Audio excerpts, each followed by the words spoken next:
Member for Sinasina Yangubo. Thank you. Thank you, Mr. Deputy Speaker. Mr. Deputy Speaker, this country's concern is that this government is mishandling so many important issues. We here in opposition don't know where to begin asking the questions on all those important things. One of them is the grey listing recently of our country. It's done irreparable damage to our international image apart from domestic, which we're getting used to anyway. I want to ask a number of questions concerning that to the Prime Minister. Prime Minister, you had, as the leader of the government, at least a minimum of 2 years of notice on the grounds of a potential grey listing. 2 years notice. And Mr. Speaker, Prime Minister and his government effectively didn't address it properly. So after so many warnings over a period of 2 years, we got grey listed.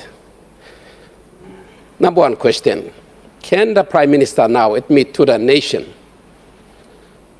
that he has failed the nation in avoiding the grey listing after having more than enough notice? That's number one. Number two, this has now become a matter of public concern. It's affecting every citizen, every corporation, every entity in this country now. It's no longer a private matter for the central bank or the government departments, nor the cabinet. We are all impacted by this grey listing. Can the minister now publicly in the newspaper set out every single ground upon which the grey listing happened? Every single ground should be listed, so we all know as a nation what those grounds are. How did we end up there? Now this question, number two, is important to the next question, number three, which is this. Having set out those grounds, can he also in that same public notice set out his action plan? What are going to be the Prime Minister's corrective action to each and every one of those grounds? We need to know, because it's no longer an internal management issue for the government and its bankers, etc. anymore. It's now touching the ordinary Papua New Guineans. So we need to know how he plans to remove us from this grey listing. What are going to be his action plan in respect of each and every one of those grounds? Number three, what is the timetable for each and every one of those actions? By what time is he going to satisfy those international organizations responsible for the grey listing that adequate corrective actions have been taken, enough to eliminate that ground one by one until the last one is eliminated? So what is the timetable for each one of those grounds? Number five, Deputy Speaker, sorry. Can he also, in the same process and in that same notice, outline all the negative impacts on the affairs of this nation by the grey listing? In what areas of governance, of government, is there going to be an adverse negative impact? Take, for example, on Papua LNG, or on Wafi Golpu, or on the state's credit ratings, which is usually prepared by international ratings agencies like Standard & Poor's, Moody's, all those international rating agencies. How is this grey listing going to impact in their opinion, and that will affect our credit ratings and our ability to borrow money in the future? What is going to be the negative impact on the kina, which has been going through a series of devaluation and hasn't finished yet, continuing to spiral downwards? What is going to be the impact of this grey listing on the kina? when it's already been going down for other causes, but now coupled with the grey listing, what additional negative impact will there be on the purchasing power of the kina? Finally, number 6, all of these are serious enough to demonstrate, and can he admit, therefore, that this sort of thing is evidence of the government's incompetence in managing the affairs of this nation? Thank you, Mr. Deputy Speaker. The Honourable Prime Minister. All right, thank you, Mr. Deputy Speaker. I want to appreciate the questions by Member for Sinisene Yongomuk. It's an important and pertinent question in one of the major issues that is facing our country right now. Mr. Deputy Speaker, this is not the first time our country has gone into grey listing. The last we got out of grey listing was 2015 or 2016, thereabouts. If you place your mind on the years 2015 or 2016, we had just come out of the commissioning of the production of PNG LNG. For a greater part of last decade, our country was placed under similar scrutiny. And so this is not the first time we've been brought to the scrutiny of FATF. The early 2000s, when for the benefit of those who need to know why grey listing and as such, when the terrorists attacked the Twin Towers in the US, the entire global financial architecture had to review itself to make sure all economies and all countries in the financial systems are not financing terrorism. And so the entire globe, and more so emerging economies and developing countries, come under greater scrutiny than the first world nations who are targets of terrorists themselves. But nonetheless, that's another topic and another discussion. So since the early 2000s right up till today, our nation, like many nations, must be nations where financial systems do not proliferate terrorism financing, as well as lately the conversation on anti-money laundering that has emerged as one of the core focuses of FATF. Mr. Deputy Speaker, I want to say that in 2018, after we came out of the earlier grey listing in 2015 or 16, FATF went straight to work, and as early as 2018, recognized the need for us to work on this again. So the issuance for PNG's economy and PNG's financial sector to be responsive to FATF requirements came back to us in 2018. And I want to say this placement of us in grey listing in 2026 is consequential on work or no work since 2018. We were faced with the distraction of COVID-19 in 2020, and FATF understood that we were going through the recovery from COVID-19. So we, on the part of FATF and all of us, there was an understanding of a couple of years of extension to the requirements of FATF. But after we took office in 2022, our cabinet tasked DGEC, Department of Justice and Attorney General, to be have oversight over the entire work, to pull together multi-sector, multi-agency to come and have a look at the FATF work.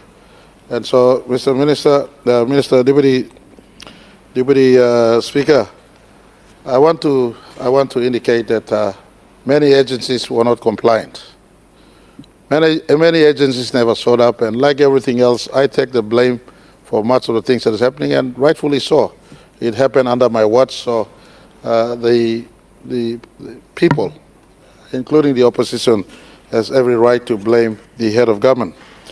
But I did summon all agencies, having realized in 2024 that there were weak response to the work by the agency responsible in calling all agency for meetings. That body of departments includes earlier chairmanship by Justice and Attorney General, Treasury, Youth Finance, Planning, PM and NEC, Central Bank, Police, and a host of all relevant government agencies that were to contribute work. But in a meeting early last year, it was established that work was slowed under the chairmanship of Department of Justice and Attorney General, and I made an executive decision to transfer work that function to Treasury Department. And so Treasury had a handle on this one, and from, it seems as if it's bad, but I want to inform our country, from over 70 outstanding issues. Was reduced down to around 15 matters that were found to be outstanding that put us into a grey list. It wasn't PNG alone. We were partnered with Kuwait, and in this time around in the assessment in I think Mexico, Papua New Guinea and Kuwait were placed into the grey list. Grey list is a basket of, it's saying that you have some outstanding issues, you work, you come out of it, you don't work, and there's a possibility of us moving into the blacklist. And so I want to give assurance to our country, those 15 or so issues that are outstanding are achievable. Big amongst them requires all agencies of state to be at work. And I have issued written and verbal meeting instructions across. For instance, to police.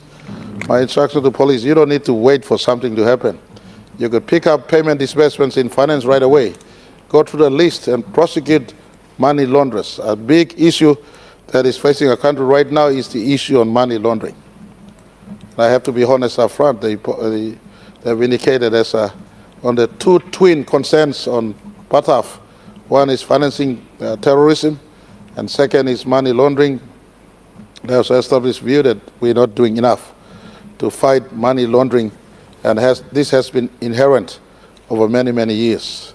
This was an issue of concern as we got out of grey list in 2015, and it remains an issue. And for me, I welcome this assessment. Also, you do not smell him wrongly yet. If not Lamantok, this is something that needs to be fixed. We must fix for economy going forward. So I want to give assurance to the good member of Sine. Issues have now been reduced to under 15. About 7 or 8 main core issues. One of them is the issuance of money laundering, the fact that police is quite slow in prosecuting those grey accounts. Those grey accounts that is labeled as accounts that possibly money laundering accounts in our country. I've given instructions to police, and in that meeting we all held together as a police commissioner. You don't need me to tell you to do your job. That's your constitutional duty. Work with FASU, work with Central Bank, and if there are any grey areas that needs to be looked into, especially suspicious transactions in our banking system, then put a stop and prosecute. I hope the police commissioner and those responsible are listening into this utterance. They are at work, and I want to give assurance. For instance, police has now grounded over 215 million kina belonging to people of Western Province that is held in the trust account of one law firm in our country. So this sort of work is happening. This predates many, many years of assumingly a network of money laundering in our country that needs to be stopped. And I want to give assurance to our people that this grey listing is good. As I work, and this government work to grow the economy, it is of no avail if the economy is grown and people who profit from sharpening of public funds are still in existence in our economy. So this is a reminder for us to really tighten the game in respect to stopping money laundering in our economy. I've invited the police and Auditor General and everybody else to look into what's happening in finance, planning and treasury. The need be follow the money trail. This morning also, for instance, I wrote a letter to the police commissioner in the case of Paraka. Follow the money trail. Enough Lobiani paper trail, that's all. Look at my account. Money, he transfer from account to account, but not of hide. So follow the money trail. I think big need, Mr. Deputy Speaker, through you and through the question.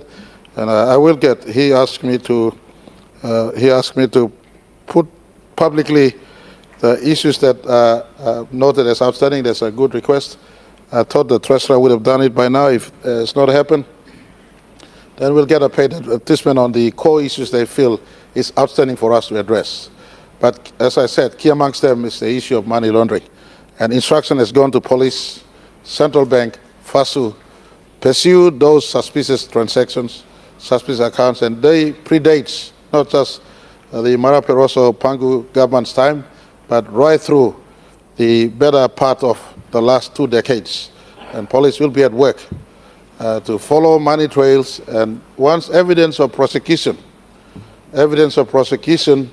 or prosecuting money laundering in our country does take place, then this will form the basis of us being reassessed in a better light. And for me, as I said earlier, Mr. Deputy Speaker, I welcome this because it gives us an opportune time to close in the gaps through money laundering amidst us. And I want to say that is your third question, Mr. Member for Sine, so the timetable, we have about 2 years to fix this, but I've issued instruction to all government agencies.